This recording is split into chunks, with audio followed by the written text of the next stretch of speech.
Ladies and gentlemen, welcome to Your Audience, Your Money. Reaggregation on Your Terms. Sponsored by Imagine. Hi, I'm Phil Kurz, a contributing editor at TV Tech Magazine and tvtech.com. Our TVB Forward Conference session today is Your Audience, Your Money, Reaggregation on Your Terms. I'm joined by Catherine Badalamenti, Vice President and Chief Innovation Officer for Graham Media Group, Al Lustgarten, Senior Vice President, Technology and Information Services at Hearst, and Brad Herman, Senior Vice President, Product Management for Ad Tech at Imagine Communications. We'll be discussing audience fragmentation, its effects on TV advertising, how broadcasters can reaggregate their audience, and how all of this is affecting workflow, sales efforts, and operations. Let's begin. Catherine, how's Graham responding to audience fragmentation as people consume video on multiple different platforms? First of all, thank you for getting my last name right. That's rare. When we're looking at audience fragmentation, it all comes down to reducing the complexity for our advertisers. We want to make sure that from both the buy side and the sell side, that we're taking away that friction of what's happening with all of these worlds converging. So, there's a number of different ways that we're looking at this. First and foremost, it's going back to creating a really, really great platform for us to aggregate all of this audience and then allow people to transact against it and with ease of use. And that's an ongoing project and a big project for us for the next few years, and something that frankly we're working on today.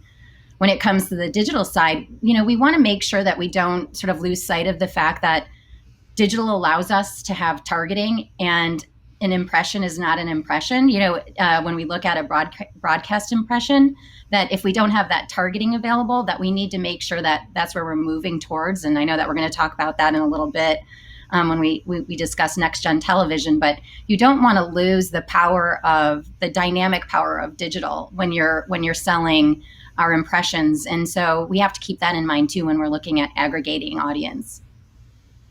If I could just follow up on your thoughts there, tell me about how this is impacting the sales team, the concept of trying to aggregate these fragmented audiences and how they're grappling with it. So it is, like I said earlier, it's about trying to ease this process. It's not an easy process today, and something that we've been working on with our sellers, because what was frankly a kind of easy transaction years ago has become much, much more complex for them. So it's really educating them on the power of what digital can do for an advertiser. I think that they have to get there today, because when we're looking at our worlds converging with next gen television, if they're not able to talk about targeting audiences and finding the right people and conversions and metrics like that, then they're not going to be able to survive in our new ecosystem. So it's ongoing education. It's getting them excited about the opportunity, and it's about trying to figure out how we can take all of that friction out of the process, like I said. Brad, as audiences fragmented, broadcasters offer aggregated linear and digital audiences to brands and agencies. What are the implications for ad tech? And can we really unify linear and digital, or are they destined to remain separate silos? It's great question. And you're right. Today we are in this situation where we kind of have, separate systems, and we've got separate processes and even separate teams, right? An operations team for digital, an operations team for linear, and, separate sales teams as well. And I think, in the long run, it's just not sustainable, kind of these two separate worlds. So I think absolutely I see these two worlds kind of unifying on a single common platform, and you're seeing kind of the beginnings of that happening today. I think ultimately this is a situation where I think demand leads supply, right? So if you look at the agencies and the buy side, like they still have separate kind of, buy teams, linear and digital. They're coming together in places, but they're still separate in lots of places. And so as those teams kind of get unified, I think kind of the sell side team becomes unified as well, and the platforms become unified as well. And then, at that point in time, you've got kind of one campaign that runs across both linear and digital in kind of one platform. And I think that's a really valuable valuable destination for us to aim for. Not only do you have this concept of kind of one campaign, and we're actually kind of doing that today with Sky over in the UK, where they can run kind of a campaign both across linear and their VOD together, and we found that to be incredibly valuable.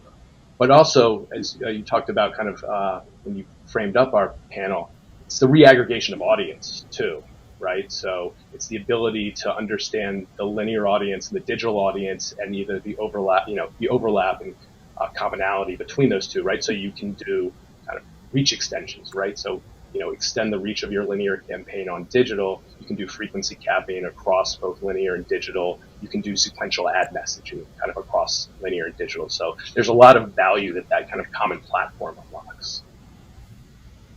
Al, Hearst has announced it's embracing impression-based ad sales. How's that affecting your organization from an ad tech and workflow point of view? It's been an evolution for us, but we've had good success with this so far. You know what? We've put the stake in the sand and said we're going to be an impression-based company, and our experiences have been that about 20% of our national business and close to 50% of our local business is dealing in impressions on the linear side of our business.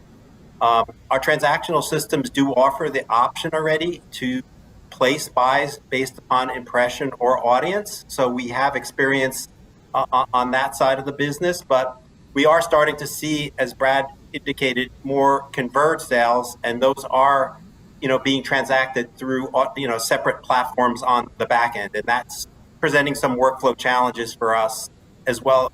So we are developing technology and analytics to support impressions as currency going forward, and I think we do need help with inventory optimization across the platforms as we move between the linear and digital side of things. And then, there are still numerous challenges on the back end in terms of both invoicing as well as posting cross and, doing cross measurement, doing cross platform measurement.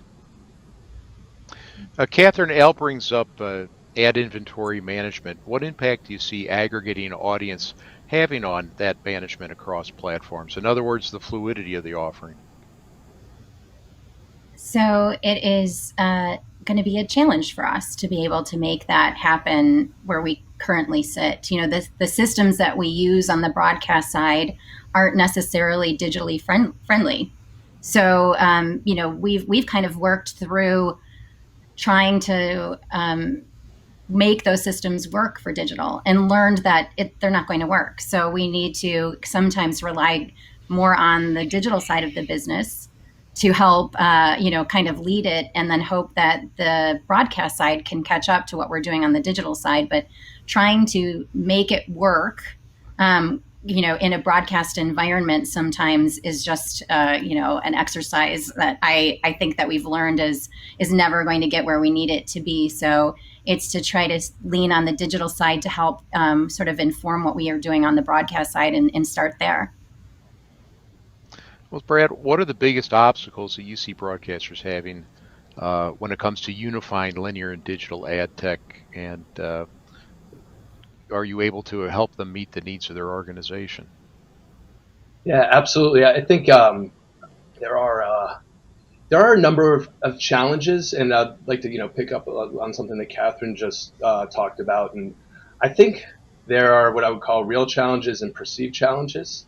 And I think that there's actually a lot of commonality between kind of the linear side and the digital side and those workflows. And while there are particular pieces that are specific to each, there's a lot of kind of shared ground, so to speak. And so, we have found that, in some ways, I think kind of the organizational kind of structures and the mindsets are one of the big hurdles for people to get over. And that it is, yes, it's doing things differently, but there is enough common ground in between the two that a unified platform, a unified ad tech platform, isn't just kind of a dream, but it exists. It exists, and it can it can deliver your business kind of today. If that's a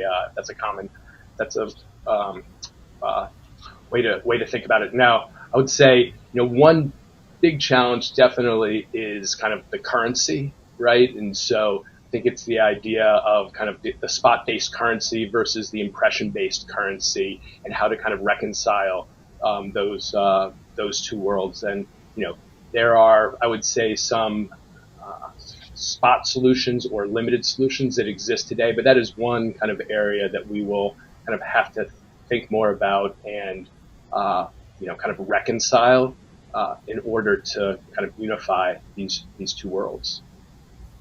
Al, I was wondering what your perspective is on the same question about the obstacles to unified linear digital ad tech, and what your experience is at Hearst.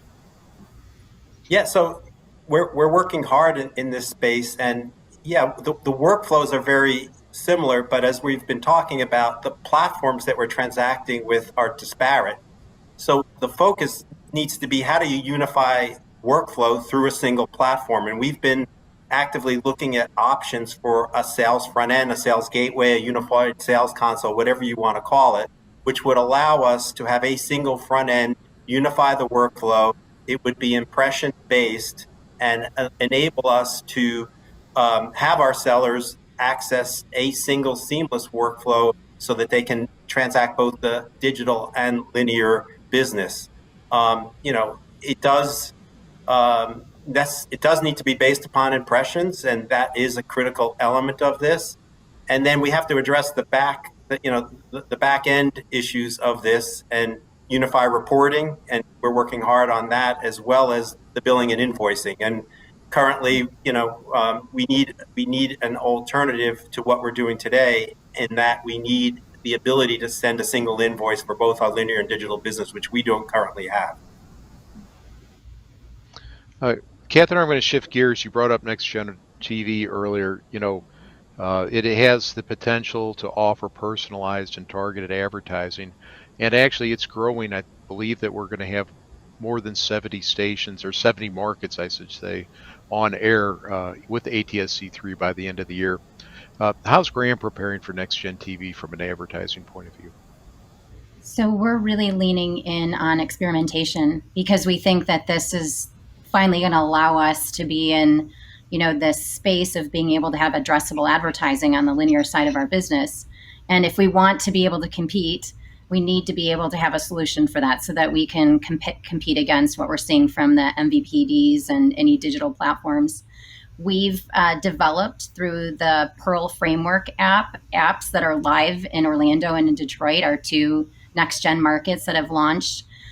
They're live. So if you go buy a TV station today that's next gen compatible, you can go to our stations and actually see, a really awesome experience. One of the things that's happening as we're launching these markets is that the broadcast benefits, great sound and image and quality when it comes to the picture, that isn't currently available because we're not actually broadcasting with the full spectrum. But the digital side is already there, and we have created really great user experiences. And so we have worked, we're doing experimentation with Google when we're talking about dynamic ad insertion. We're relying on them and their expertise for what they do in Europe to help inform a lot of the things that we're doing. And we really feel like this is, the work isn't as difficult as we would have thought it would be. And I've already made huge strides just with what we've done based off of the apps that we have live in the market. So we're bullish on it, and we think that we're excited about the opportunity. And I really feel like, our audience, this is all going to be directed by the fact that people want our content. We have to lean in on the fact that we have to create content that they want. And that's going to allow us to be able to go out and get advertising dollars. I'm curious. I just want to follow up on something you said. You have your sights set on addressable advertising. Is the infrastructure in place at the television station to be able to, actually deliver on that, or is that something that needs to evolve? No, that's what we're experimenting with today. So, using the same tools that we use for digital, we can apply those tools to what we're doing with broadcast. And that's what we're doing some testing with Google, frankly, to be able to see, and just out of the box, we can do dynamic ad insertion on our apps, getting to that addressability for the linear stream. That's something that we're going to be working on, or started working on and started experimenting with. So I think that for us, it's exciting because the possibilities are there, and it's not going to be difficult for us to be able to actually run the ads because we're going to be using our digital infrastructure. Al, I think there was any a good thoughts about next gen? Yes. Yeah, I think there was a good point made there that local broadcasters are in the unique position of having valuable content. No one else is doing news and local information the way we are. This new technology and these new platforms offer us a way to extend that content to a larger audience. And I think that's, one of the things that we're very excited about. We're in the exact same place with the ATSC apps, trying to figure out the models for addressable and what the options are. And that's another space where the technology is evolving, and we hope to take advantage of it.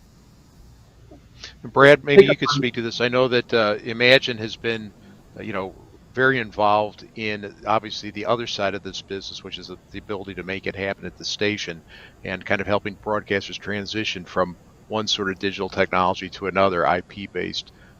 Just wondering if you could just speak to a little bit the preparations you see broadcasters making, just as Catherine talked about at Graham and Al spoke about at Hearst. Yeah, I definitely want to pick up on something that Catherine said that really resonated with me, which was, making the kind of linear, addressable and targetable like digital, right? And I think, as we are, kind of thinking about, making, the ATSC 3.0 and kind of all the IP delivered content that's available today, it really is about, kind of recognizing what is great on the broadcast, on the linear side of the business, right? So it's everything about that premium video kind of viewing experience, right? You don't see the same ad time after time. Things don't get blank screens. And it's about, kind of brand safety, right? That exists on the linear side of the business, right? Where you don't get a Coke ad next to a Pepsi ad, and, all of the, regulatory requirements are, are respected as far as what ads can show against what content and what times of day and all that. And so, to be able to take that kind of, linear broadcast quality viewing experience and kind of, move that into the digital environment, I think is really valuable. I think, Catherine, you were talking about how do you take the goodness of digital, right? Which is like, there's not just targeting, right? But there's all sorts of other things that exist, kind of like open infrastructure, right? Where kind of you can integrate third parties relatively easily, automation, cloud-based infrastructure, that sort of stuff. And how do you kind of get that goodness out of digital and kind of port that over to the linear side of the business? And so, Al, Phil, as we're, kind of contemplating, the future and building towards the future, these are the concepts that like we keep in mind, and I think everybody should keep in mind, which is it's not kind of a linear world or a digital world, but how do you take the best of both of those worlds in order to create a better advertising and viewing experience across, all the different. Yeah, and that's Catherine, what's unique. I'm sorry, go. That's what that's what's unique for us, I think, as local broadcasters, is that we have that unique opportunity, which is the exciting part of all of this, is to take the best of what we do on the linear side and the best of what we do on the digital side and create an amazing experience back to, at the heart of it, fabulous content that people want. Well, it's speaking of the fabulous content that people want, believe it or not, there is a way that broadcasters that choose to do so can use NextGen TV to transmit different content over the air to different zones within their markets. And of course, they can do that over the top as well. It is zoned content, zoned news coverage, zoned advertising, those sorts of elements on Graham's radar? And if so, can you give us a glimpse into how it might evolve? So, that we look at this ability to be able to have multiple streams and then target those streams based on geos or on audience as being this really amazing audience benefit, and something that, is going to be unique again to our offering.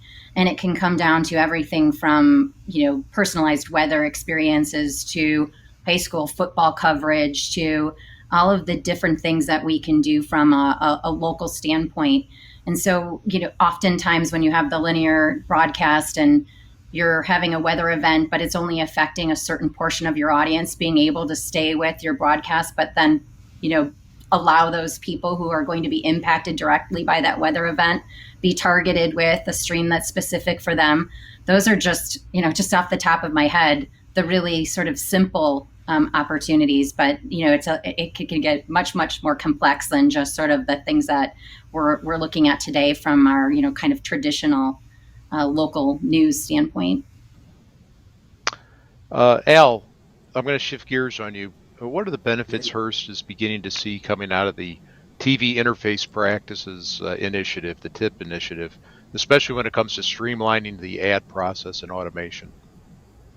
Well, I think TIP was chartered to develop a transactional framework for the buy and sell side platforms to communicate with one another. And it's really broadened its scope from where we originally charted to embrace that buy and sell side friction and try to enable some of the transactional elements that would streamline that process, particularly with make goods and other elements of the buy and sell side process. But it's branched out to include elements of a lot of what we've been talking about with the digital platform and unifying it with the linear platform, as well as this sales front end that I talked about before. So it really has a very broad scope. And I think to the question, I think, it's been successful in the context that industry partners have taken notice of what's being done, and they are embracing the effort. The vendors have started and begun developing their platforms to accommodate the standards that were created, and they're acknowledging that they must have this to be able to compete and have an open platform that their customers really want. And we are telling our partners, and we're encouraging others to tell their partners to lean in or risk being disintermediated. There's a lot of effort that goes involved, that is involved with the development of these platforms. We know that there's a long roadmap to do this, and we're telling them that they have to focus on this and make it a priority as they go forward. Yeah, Brad, we've been talking about digital and linear, and obviously now with next gen TV, there is a back channel back to the broadcaster. So is there a role in ad tech when it comes to aggregating data about the impressions of ads and maybe supplement or complement or maybe even take the place of data that broadcasters receive from ComScore and Nielsen and those such agencies?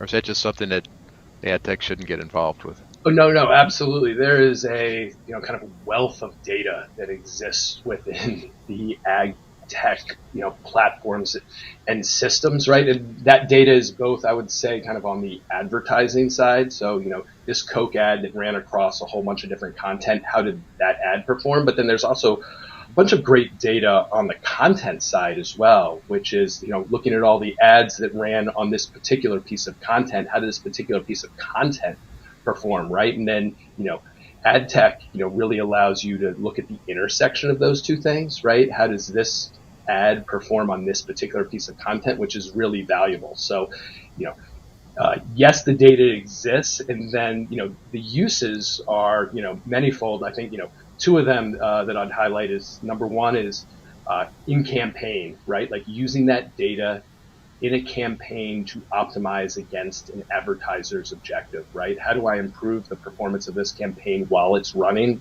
to deliver against whatever the advertiser wants? And then number two is kind of looking at it kind of after the fact and creating kind of post-campaign analysis reports, right? That says, hey, how did this campaign perform overall? How did it address the advertiser's objectives? And using that in a sales capacity for kind of a upsell or resell. So yeah, absolutely. I think the data exists and it's incredibly valuable. So we have a few minutes left. I'm going to ask you each the same question. I'm just going to ask you to hold it to a minute or so for your answer. So, Catherine, we'll start with you. If you could offer one piece of advice to the folks in our audience, something that you'd like them to take away and think about as it pertains to their organization from today's discussion, what would that be? Well, we just were talking about this, and it's the data and making sure that you control your own data. I think that we've lived in a world where others have determined our value. And the beautiful thing that we have when we're looking at our own audience data is if we can actually figure out a way how to collect that data, make it actionable, and then allow for us to be able to sell against that, that puts us in a much different position than where we're at today, as well as looking at our overall audience. So making sure that we are collecting that data, figuring out how to make it a smooth transaction for the audience and for our advertisers means that we're going to be in a much different position than we're at today, where someone else gets to determine our value. Al, same question. What takeaway would you like people to have from your thoughts? Well, it's hard to narrow it down to one, but I just had a thought to follow up on previous question. We keep talking about collecting this data, and we've given it a name in our business. It's attribution, and attribution is becoming a very valuable part of our business because it does show the value of this. But we've talked a lot about the relevance of local broadcaster and the content we have. We need to take the friction in the transactional process out. The friction between the buy side and the sell side technology. And I think there has to be an acknowledgement that there's a change coming, and it all kind of comes together in this notion that we all need to be working with our tech providers to tell them this is what we need, this is the future as we see it. We all have a pretty clear vision of that, and they have to start working on it now, or they'll never have the technology we need to conduct our business going forward in the time frame that we require it. Well, I guess that goes to you, Brad. You're the vendor. Are you going to deliver on it? And what would the takeaway be that? What would be the takeaway be that you'd like folks to have? We're working on it, and look, as we've discussed on this panel, things are changing, right? The media business is changing, and I believe that rate of change is only going to increase as kind of time goes on. And so, as Al just said, because the business is changing, we need new things. We need new platforms. We need new systems and new capabilities. Some of those I think we understand today, but some of those probably, as things continue to change, some of those don't exist yet, and we don't even know what they're going to be. So, my piece of advice would be, as you are looking at your systems, right, and as you're understanding how your systems and your platforms need to evolve to incorporate kind of the business of today and tomorrow, think about building platforms and systems that are open, right, that play and integrate really nicely with third parties. Standards that that Al talked about, the tip standards that Al talked about is a great example of another way that kind of integrations work really smoothly, alongside APIs. And so that's one. And then, number two, I would say, think about cloud-based architecture for those platforms as well, because the scalability of cloud-based architecture and the stability of cloud-based architecture, goes beyond important. It's really kind of necessary, I think, in order to support kind of where the business is headed. Well, that's where we'll have to leave things. I hope everyone watching walks away with a few new insights that can benefit their organizations. I'd like to thank our panelists, Catherine Badalamenti, Al Lustgarten, and Brad Herman. I would also like to thank TVB for inviting me to host this session. One quick reminder, the 2021 edition of the TVB Forward Conference is offering a lot of valuable content, so please take advantage of that and attend other sessions. I'm Phil Kurz. Goodbye. We hope you enjoyed this Thought Leader Forum. The next session in this track will begin in a few minutes. Stay right here, or click the Thought Leader Forums icon to see other sessions. The networking hall and exhibit hall are open all afternoon. Click to the left to visit them.